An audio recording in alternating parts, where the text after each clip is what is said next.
Going into the 2017 deer hunting season, I had set very, very high standards for myself. I was, putting a lot of scouting in early season, checking trail cameras, had a few really, really good bucks that I would love to put an arrow in. And, with all this hunting and all this scouting, I've got ton of deer footage. And, I could sit here and show you guys hours upon hours of footage of does, yearling bucks, 3 pointers, 4 pointers, 5 pointers. Or we could, fast forward a little bit to about mid-October when the bigger bucks really started to get on their feet and start to move a little bit. So we're gonna start this season here at about October 15th. Sunday, October 15th. We just got set up here. I just hung this stand 2 days ago. It's cold. Well, I shouldn't say it's cold, but a cold front is coming in and it's gotten pretty brisk. Got a perfect wind. It's a west-northwest. All my wind is blowing right over that pond. And all these deer should come straight from the east. Or straight from the west.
And then another 2 deer came from my south. And then this 8-pointer showed himself and walked by. And then I sat down. Well, Christ, I got a deer right here. Another doe. And then I sit down. Actually, he's a little buck.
Alright.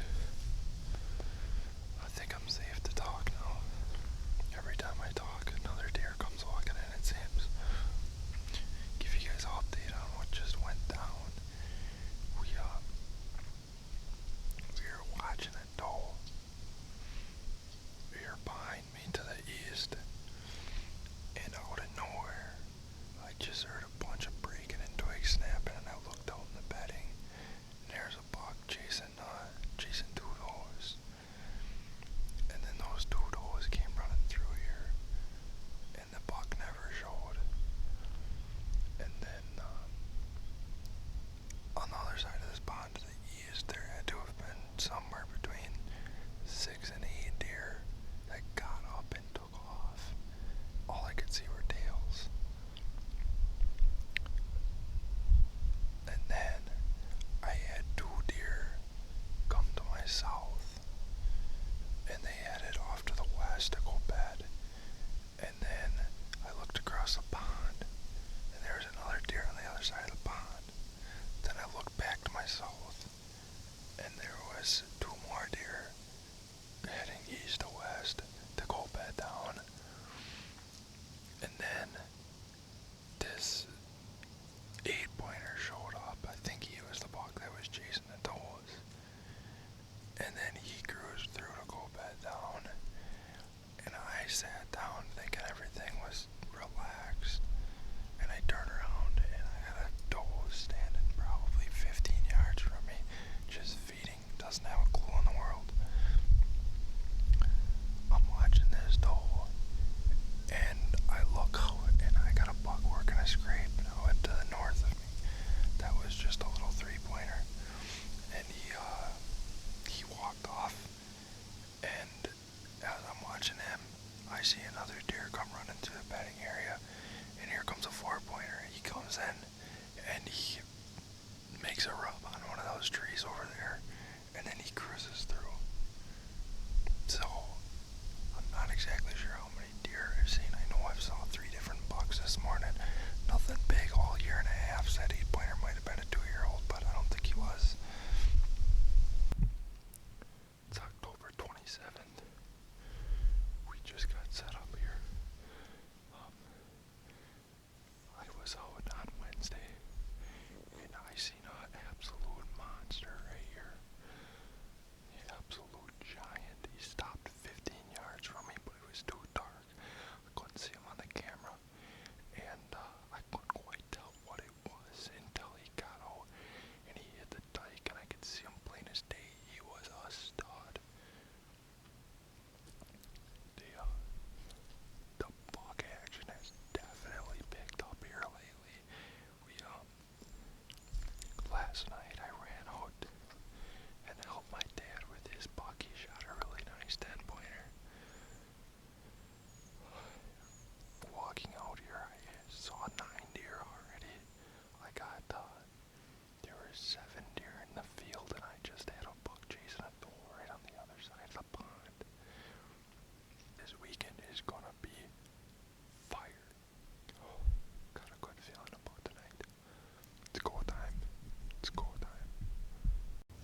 after I took this shot on this deer, I completely froze.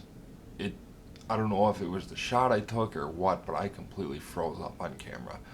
I I hit the deer high shoulder and it took off and I didn't know what to think. The deer looked like it was going to drop right there. Looked like it was going to die 15, 20 yards away from me. It buckled up, it stopped, it kind of got all teeter-tottery, looked like it was going to tip over. I thought it was going to die right there. But then, it started to run off a little bit. It kind of caught its composure and it kind of jogged off. And I didn't know what to expect. So I I backed off that evening.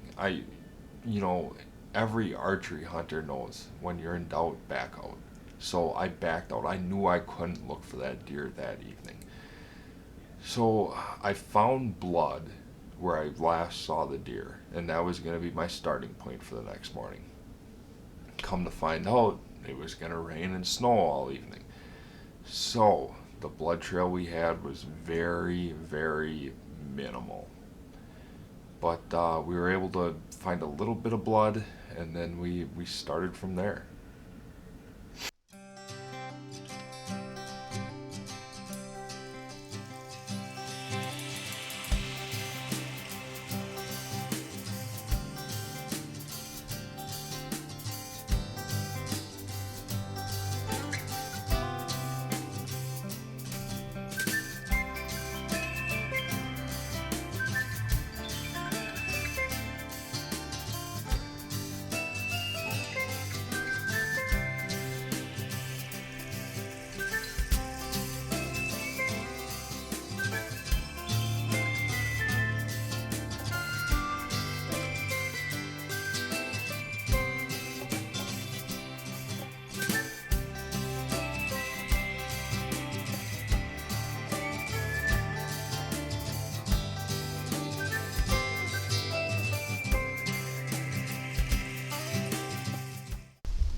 Well, we've been out here tracking for, I don't know, about an hour now, hour and a half maybe tops. And not much for blood, not much for blood.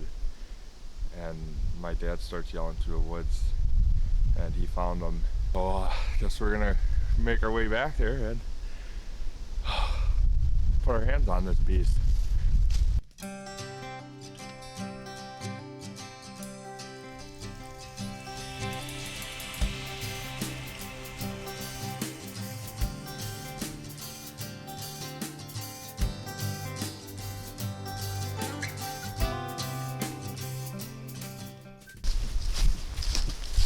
That thing running.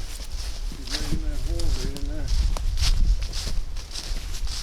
Right there it is. There.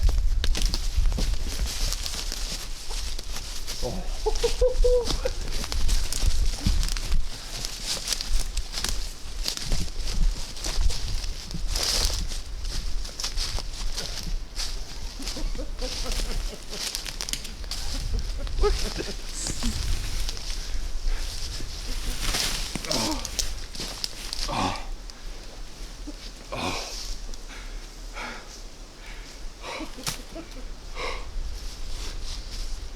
Oh, It's a nice buck, man. man. Oh, that thing. Hey, hold him this way.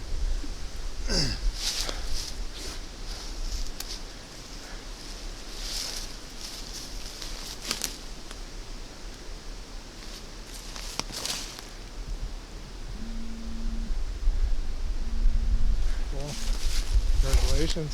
Thank you. Yeah. Congratulations to him. Oh.